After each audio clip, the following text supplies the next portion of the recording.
Now that it's 25 years since I walked out of that trailer the first time on those cold streets in Philadelphia, and I knew this was like the moment of truth. And they said, "Silvester, you ready?" I said, "No, but Rocky is." It almost seems like a dream state. And quite often people said, or people will say, "God, that must have been incredible." I said, "Yeah, but I was never there." And now when I sit back and I reflect on it, what an incredible miracle. Every day I truly miss that character so much. I tell you, sometimes I could just cry, because I'll never have a voice like that again, where I can just speak whatever I feel in my heart. That's the one thing I'll always cherish about that character, because if I say it, you won't believe it, but when Rocky said it, it was the truth. I used to sit in this little apartment, and it was a room. As a matter of fact, the room was so small, I remember I was able to open up the window and close the door while sitting on the bed at the same time. It was like 8 feet by 8 feet by 9 feet. But the one thing about that room, there was really very little distraction. So I would sit there propped up in bed, and I'd go out with my big pen and legal pad and just start writing these stories. And most of them were very, very trivial, but there was something about the process of unrealized dreams. I was always brought back to this subject because I think it's one of the most enduring subjects and one of the most difficult passages for people to accept, that they never were realized in their own lifetime, that they just didn't get that shot. You know, I've been coming in for 6 years. The 6 years you've been sticking it to me. I want to know how come. You don't want to know. Yeah, I want to know how come. You want to know? I want to know how. Okay, I'm going to tell you. Because you had the talent to become a good fighter. And instead of that, you became a leg breaker. Some cheap, second-rate loan shark. It's a living? It's a waste of life. The more I thought about this kind of street-like character that just is totally misrepresented by the way he looks physically. Just the way he walks down the street was enough to say people, "Oh, dismiss him. He's kind of looks like a bully, or looks like a dark kind of character."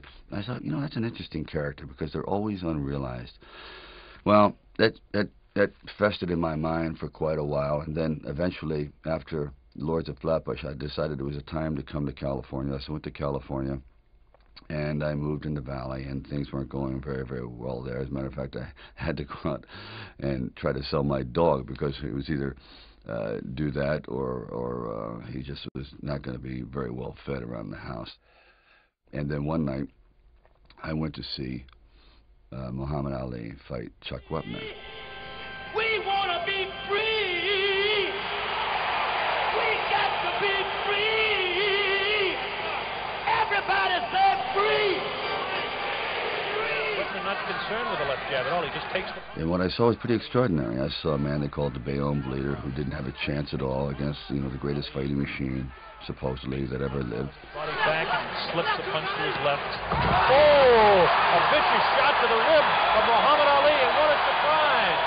Chuck Wepner gets to the body. And for one brief moment, this supposed stumblebum turned out to be magnificent in the fact that he lasted and knocked the champion down. I said, boy, if this isn't a metaphor for life.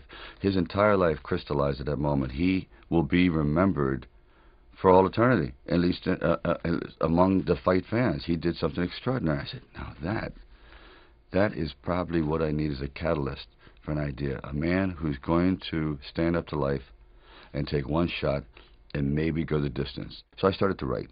And it was one of those writing frenzies. And 3 days later, I came up with the script of Rocky.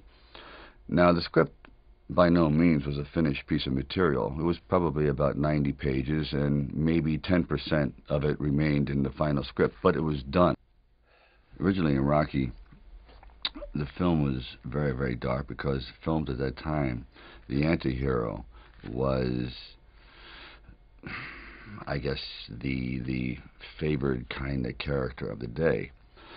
And I pretty much wrote the original one to be like that. The character was very dark. As a matter of fact, he throws the fight at the very end, and Mickey himself turns out to be this very angry, racist man, and the reason actually Rocky throws the fight because he didn't want to be involved in this kind of world. He said, you know, I'd rather be who I was and to just have all this hatred around me and so on. I remember showing it to my wife. She goes, "Oh, I don't like it. Rocky seems so nasty, so this, so that." Because I had made him very, very street-like and unrepentant. You know, he didn't have the kind of attitude that eventually he ended up with. So I went back and rewrote and rewrote and rewrote. I first met Bob Chardoff and Irwin Winkler, and I believe I was there on a casting call. So we're talking a little bit, and I guess I really wasn't right for the acting part. And on the way out, I said, "Oh, I don't know if it matters, but I do a little bit of writing." He goes, "Really?" I says, "Yeah, I'm writing this story. I have this thing about wrestlers, and I might do something about boxing." Well, he says, "Well, bring it around." And I thought, if I hadn't stopped on the way out, you know, that's why I tell all actors or writers, don't give up. Keep talking. Eventually, you might hit a nerve somewhere, and they go, "Ah, come on back." And if they didn't say, "Come on back," or "Bring it later, and let's see what you've developed," I wouldn't be sitting here. So I have to give incredible credit to their insight and their patience, and they're willing to take a chance, which it doesn't exist much anymore, unfortunately. Originally, when I brought the script to them, they were fairly enthusiastic about it. The one thing they were not enthusiastic about was me playing the part, and I really can't blame them. At the time, Ryan O'Neal was a candidate, Burt Reynolds, Robert Redford, Jimmy Caan, and they all, you know, were at the top of their game. And so I could see it, but there was something inside of me that said, you know, this opportunity is never going to come around. And I really wasn't used to money, and I had no idea of what I would be missing. But the temptation started to come forward. First, it was 25 grand, then $100,000. I go, well, I never heard of 100,000 because I had like $106 in the bank, and like I said, I had to sell my dog, and things were not looking very, very good. My $40 car had just blown up, so I was taking a bus to work, but still, it didn't matter. I wanted to stick with it. Then it went up to 150,000, 175,000. It went up to 250,000. Now my head was starting to spin, and it went up to 330,000, and probably I heard it went up to 360,000. And I thought, all right, you know, you've really managed poverty very well. You've got this down to a science. You really don't need much to live on. I had like sort of figured it out. So I was not in any way used to the good life. So I thought, you know what?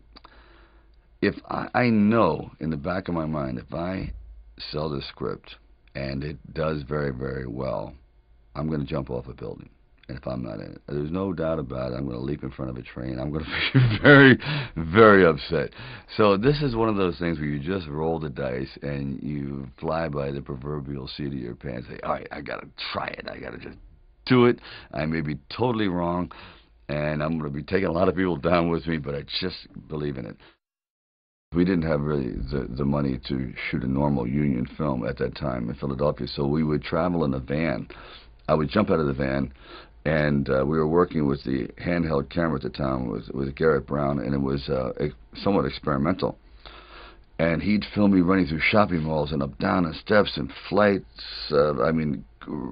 curved corridors along the river, until finally my legs basically gave out, and I'm like writhing on the ground, and I want to rise up and say, "John, I'm dying here." And he goes, "No, use it. Use the pain." I said, "For what? I mean, I'm in misery." He goes, "Well, no. You know, it's giving your character, it's giving him some depth." I said, "It's giving me bruises. It's giving me like agony. I can't sleep at night." But you know, John would use, one thing about John, he would use the environment. If he saw, like the scene where we just jumped down and saw this ship along the dock, docked along the pier, and he said, "Just jump out, run as fast as you can along the ship, and